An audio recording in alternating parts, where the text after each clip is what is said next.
मौर्य ने कहा, आजादी के बाद पहली निकम्मी भाजपा सरकार। प्रदेश में हर दिन आवारा गौवंशों से होती है 15 से 25 मौतें। देश, लोकतंत्र और संविधान को बचाना है तो भाजपा को भगाना है। जनपद मैनपुरी के नगर पंचायत ज्योति खुड़िया में रविवार को पूर्व कैबिनेट मंत्री, समाजवादी पार्टी के राष्ट्रीय महासचिव स्वामी प्रसाद मौर्य एक मेडिकल स्टोर का उद्घाटन करने के लिए पहुंचे, जहां उनका माल्यार्पण कर भव्य स्वागत किया गया। कार्यक्रम के दौरान उन्होंने भाजपा सरकार पर बड़ा वार करते हुए आरोप लगाया है कि देश की आज़ादी के बाद से अब तक जितनी केंद्र व प्रदेश में सरकारें बनी हैं, सभी सरकारें ठीक थीं, लेकिन आज़ादी के बाद तीसरी बार मोदी सरकार बीजेपी की निकम्मी सरकार है। केवल भाजपा सरकार ही है जिसके बनने के पहले डीजल के दाम 53 रुपये हुआ करते थे और आज उसके दाम 100 रुपये के आसपास हैं। उन्होंने मीडिया से रूबरू होते हुए कहा कि देश के विभिन्न राजनीतिक दलों के द्वारा जो इंडिया बनाया है, उसका सिर्फ एकमात्र मकसद है कि किसी भी हालत में 2024 के आने वाले चुनाव में भाजपा को भगाना है। स्वामी प्रसाद मौर्य ने भारतीय जनता पार्टी की सरकार पर हमला करते हुए प्रदेश में केंद्र की सरकार पर तीखे वार किए और क्या क्या कहा उन्होंने, देखें एक खास रिपोर्ट।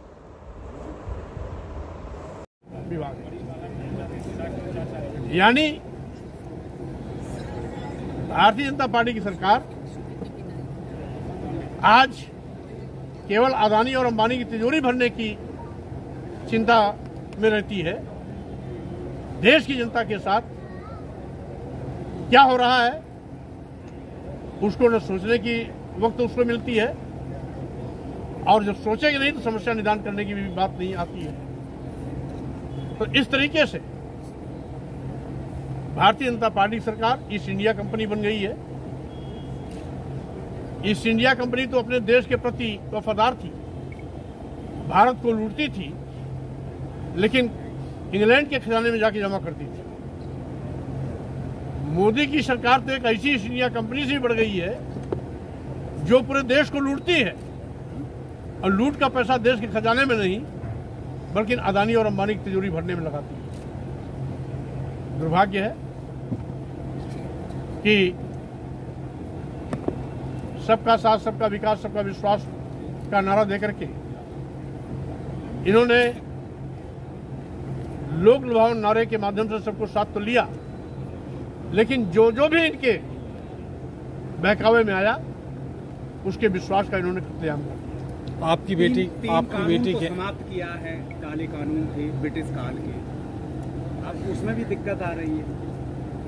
अन्याय के लिए बता रहे हैं अभी तक चले आ रहे, तब न्याय देंगे 2023 में हम विधेयक लाए हैं। देखिए, कानून पहले भी था, थोड़ा बड़ा घुमा करके वाहवाही लूटने का ड्रामा है, इसके सिवाय कुछ नहीं। कानून को इम्प्लीमेंट करने वाला की अगर नीयत साफ है तो पहले इतने कानून थे, उन्हीं कानूनों की बिना पर हम प्रभावी कार्रवाई कर सकते थे। केवल थोड़ा नाम बदल देना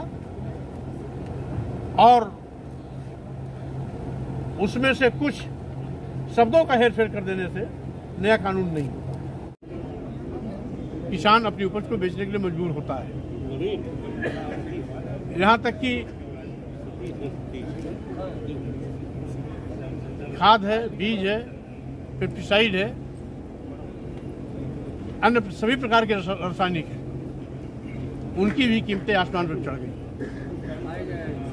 छुट्टा जानवरों का आतंक अलग से है। फसलों को 100 200 की झुंड में जानवर आते हैं, चर के बराबर कर देते हैं, और जो छुट्टा जानवरों के साड़ों के मारने से लोगों की मौतें हो रही हैं वो अलग है। प्रतिदिन प्रदेश में 15 से लेकर 25 मौतें केवल छुट्टा जानवरों के मारने से होती है। इसी प्रकार अब तो जिन व्यापारियों ने सरकार को बनाने में अहम भूमिका निभाई थी, उन व्यापारियों के तबाही का भी इन्होंने एक फरमान जारी कर दिया।